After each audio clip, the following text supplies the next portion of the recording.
Hi, this is Sarah Meixel with thepigsite.com, and today we're here with Dr. Bob Rowland. He is the executive director of the event that we're at here, the North American PRRS Conference. So thanks for being with us today, Bob. Well, it's great to be here. Another beautiful day in Chicago. At least we got rid of all the snow.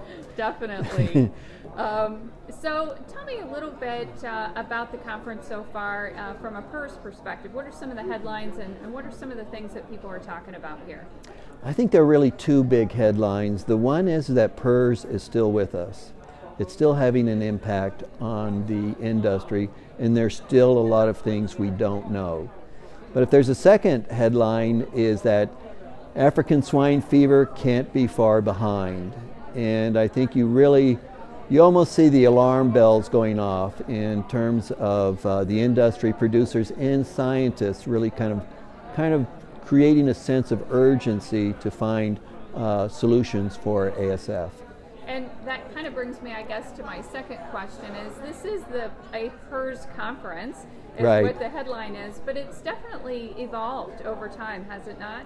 Absolutely. We are the conference that looks at the bugaboos that plague the swine industry. And so any emerging disease issues, we really like to be on top of it, if not a little bit ahead of the game.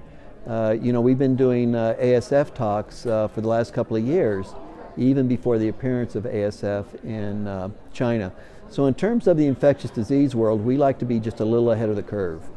Very good. And this is for people who aren't familiar with the conference. Can you tell us a little bit about it? It's as a mere mortal, it's kind of it's a little overwhelming for me. It's scientists talking to other scientists, really, right? Yes, scientists, and we have a lot of people in the diagnostic world, diagnosticians, and we also get a lot of interest from companies.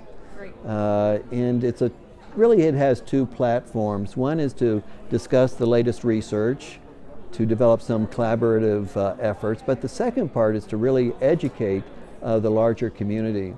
And I think that you see both parts in the quality of the speakers that we're able to recruit. Absolutely. I mean, you have people not just from here in the United States and North America, but you have people coming in from all over. Absolutely. We try to recruit some of the best talent and the best speakers worldwide. Very good. And beyond, I guess, ASF, what are some of the other disease challenges that you guys are really talking about or you're hearing people talk about here? It's really hard to talk about the unknown, what we haven't seen yet, but we can begin to talk about disease solutions. And beyond things such as vaccines and producing vaccines much more rapidly to be responsive to the next emerging disease, but also looking at genetic solutions. Right now, some of the hot topics are genetically modified pigs. Can we really get ahead of the infectious disease curve by modifying pigs so that they could be broadly resistant to multiple infectious agents? And you mentioned diagnostics and the role that it plays as well, and being able to identify and doing surveillance for some of these new diseases and existing diseases, frankly. Absolutely, and I think the best example is ASF. We have really good diagnostics that can diagnose an infected pigs. But we really have to think about Fortress America. How do we develop the surveillance strategies so that we can do broad surveillance, maybe actually test every pig sample in the United States for the presence of ASF. And so those may be some of the challenges that are facing us in the future. Definitely, because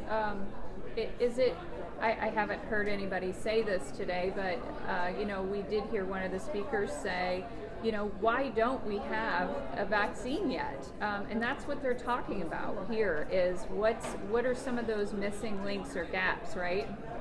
I think the biggest question about vaccines is we haven't had an ASF vaccine in 60 years of people working on it. And so I think what you see now is people kind of stepping back and asking some more basic questions. What is protection? And then how can we rethink vaccinations so that we can get protection? So I think what you're seeing is some of the old ideas that are still being pursued. You see certainly some far-reaching approaches in terms of genetics.